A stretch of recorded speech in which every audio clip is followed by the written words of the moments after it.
Chapter 284 Whispered Discussion. Although Qin Ping was a servant within the Qin residence, he would normally call a carriage whenever he went outside. He had never traveled so far on foot as he had today.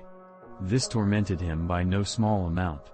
Qin Ping could feel his two heels faintly bruising, and his feet felt like they were pincushions being pricked. Not to mention that his throat had long become hoarse from talking too much. However, when he saw his own new master was greatly interested by a small porcelain store and continued on to look in every direction, he could only grit his teeth and reluctantly follow. After all, he couldn't tell his master that he was tired. How could a servant such as he dare to complain? "I'm a bit hungry. Do you know a place where we can eat lunch?" Han Li's unbelievably honest words stirred Qin Ping's heart, and he repeatedly agreed after arriving at Han Li's side. Then he made an extremely polite suggestion and immediately led the way to a small restaurant not too far away, praising the restaurant's exquisite signature dishes. Han Li found this humorous but still wore an "I'll let you decide" expression. Qin Ping then went in first, entering the two-story restaurant. The first floor only had commoners eating simple dishes. The second floor, however, was where those of status went to eat. Qin Ping naturally did not have Han Li eat on the first floor, although it seemed that his master had some intention to. There weren't many guests on the second floor, only 3 to 4 groups of people. At one of the tables, there were actually 5 truly notable figures, 3 men and 2 women. When Han Li walked onto this floor, he naturally looked at this group of people with surprise. This was because those 5 were actually qi condensation cultivators of the 10th layer or higher. The appearance of cultivators in Immortal establishment was quite unusual. Could they be from the 6 Devil Dao sects? Han Li first thought. Han Li immediately restrained the spiritual qi in his body and used the drawing qi technique that he learned after achieving foundation establishment, withdrawing all of his spiritual qi into his body. As such, in the eyes of those with far lower cultivation, they wouldn't be able to tell the difference between Han Li and just another mortal. "Young master, please sit over here." Qin Ping dragged Han Li over to a table by the window with great difficulty as his feet ached. Then he used 2 sleeves to wipe down the wooden chair before inviting Han Li to sit down with a full smile. Han Li revealed embarrassment and promptly called Qin Ping to sit down as well. This time, Qin Ping wasn't too polite and after declining a few times, he sincerely sat down. His feet were truly in pain, but he was unable to break away from his status as a servant. Fortunately, this young Master Han who just entered the capital wasn't particularly attentive to formal etiquette. Having seen 2 people sit down, a waiter swiftly walked toward them and humbly asked, "What would these 2 guests like? This restaurant has many signature dishes that are quite renowned. I want a table of all your best dishes, and bring your signature dishes as well. Also, use your very best ingredients. My young master is a young master of the Qin residence."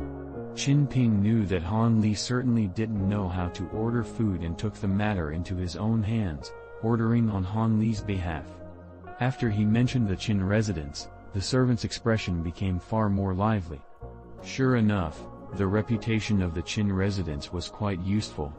After the waiter heard this, he immediately nodded his head, bowed, and even said a few words of flattery. He then rushed back after taking their orders. However, Han Li wasn't interested in flaunting his power to some servant. He was entirely focused on the cultivators sitting not that far from him. But what baffled him was that the 30-year-old blue-clothed man seemed familiar, as if he had seen him before. Han Li thought for a moment, but nothing came to mind. He absolutely wasn't someone he was very familiar with. The men, including the blue-clothed man whom Han Li found familiar, all drank a cup of alcohol with a face of worry. The 2 beautiful women were simply staring at their cups of alcohol, not even moving their chopsticks. It seemed they didn't have an appetite. From their appearances, they encountered no small amount of hardships. They truly didn't seem likely to be Devil Dao cultivators infiltrating the state of Yue. The blue-clothed man seemed to be the youngest of the group apart from a woman who appeared several years younger. "Young master, the food has arrived. Please eat first." At this moment, Han Li heard Qin Yan's respectful words from the side. The servant had already neatly and nimbly arranged the dishes onto the table. "He, let us eat together." Han Li smiled with slight embarrassment and opened his mouth, revealing his pure white teeth.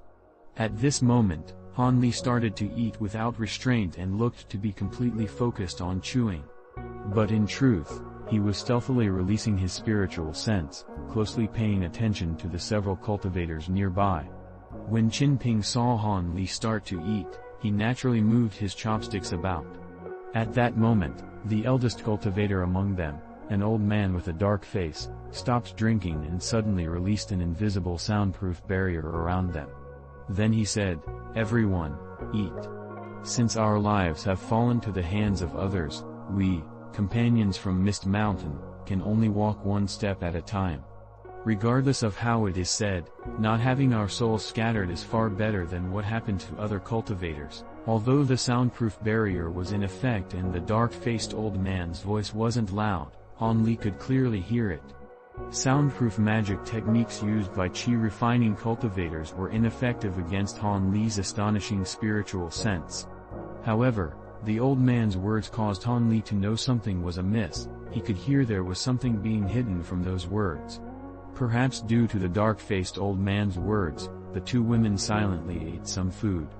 However, they still seemed absent-minded. It was most likely they tasted nothing. "Eldest brother, will we truly be manipulated by them from now on? This truly won't do. We can secretly tell the 7 sects. Surely they will deal with them." After the blue-clothed man took 2 heavy drinks, he said this with a fierce complexion. The dark-faced old man sighed. "Fourth brother. The matter isn't so simple." He lightly shook his head and revealed a sense of helplessness. Hearing the old man's words, the youngest white-clothed woman couldn't help but ask, "Eldest brother, why can't we? Could it be those from the 7 sects don't want to kill villains? In the state of Yue, at least several hundred have died by their hands to preserve the Tao." When the white-clothed woman said this, her face displayed unwillingness. When the middle-aged man and woman saw the fierce reply, they silently looked at each other with a bitter smile. It seemed these two clearly understood what the dark-faced old man had misgivings about. When Han Li heard this, he was somewhat amazed. He felt that he had just faintly grasped onto something immensely huge. However, he maintained his cover by eating several more dishes, causing Qin Ping to praise Han Li's great appetite. Han Li smiled with a slight blush as if he realized his actions were improper and slowed down the speed at which he was eating. At this moment, the dark-faced old man sighed and started to give the blue-clothed man and the white-clothed woman an explanation. In truth, calling the 7 sects for help is simply useless. First of all, us rogue cultivators clearly understand the current circumstances of the 7 sects.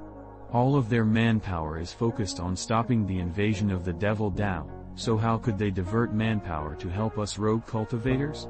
They even face against Foundation establishment cultivators. If the 7 sects sent ordinary cultivators, they would fundamentally be unable to act. Otherwise, how else would the Devil Tao have captured us so easily? Secondly, even if the 7 sects were truly worried about preserving the Tao and they had actually sent forth men to eliminate our assailants, don't forget that they were wearing masks. We don't know anything about their appearance. Furthermore, they surprised us at an abandoned temple they happened to find, so any sort of help wouldn't have arrived on time. We simply have no means to act against them. Not to mention they put some sort of strange restriction on our bodies. If we don't follow their orders on time, it's likely we will be killed immediately. Also, is it certain that those from the 7 sects will be able to remove our restrictions? Since they dared to let us leave so easily, they probably designed these restrictions themselves. They certainly aren't so easily destroyed. As the dark-faced old man said this, the more wrinkled his brow became. It seemed he spoke with despair. Then we can truly only side with the villains and help them trap other cultivators. The white-clothed woman's complexion greatly paled. She was clearly unwilling to do this.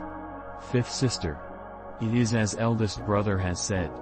Right now, we can only walk one step at a time. Fortunately, we have some time before we'll be forced to act. During that time, hopefully us 5 friends from Mist Mountain will find a way to disobey them and escape. The tall and thin 40-year-old man spoke, consoling her. But these several people all knew that those words were flowery lies meant to deceive themselves. They hadn't been able to think of anything plausible these past few days. Would likely was it that they'd find a way after a few months? With that said, these people became silent. Worry bubbled forth in their hearts.